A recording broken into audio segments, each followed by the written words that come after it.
नमस्कार, जय जोहार दोस्तों, स्वागत है आज की नए वीडियो में। छत्तीसगढ़ की जानी मानी डायरेक्टर प्रणव झा, जिन्होंने बेनाम बादशाह बी अ फर्स्ट ईयर के तीनों पार्ट और टीना टप्पर डार्लिंग प्यार झुकता नहीं जैसे कई फिल्मों को डायरेक्ट किया है और इनकी आगामी फिल्म MS प्रीवियस आने वाली है।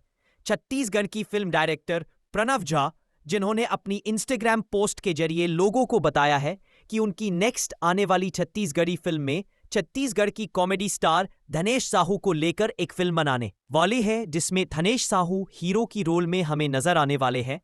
अभी तक धनेश साहू कौन से छत्तीसगढ़ी फिल्म में हीरो के रोल में आने वाले हैं, यह तो अभी तक पता नहीं चला है, लेकिन हमें प्रणव झा द्वारा डायरेक्ट छत्तीसगढ़ी फिल्म देखने को मिलने वाला है, जिसमें धनेश साहू हीरो के रोल में नजर आने वाले हैं। तो धनेश साहू की फिल्म से जुड़ी कोई और भी जानकारी मिलती है तो आपको जरूर बताएंगे। तो छत्तीसगढ़ी फिल्म से जुड़ी खबरों के लिए हमारे चैनल को सब्सक्राइब जरूर करें।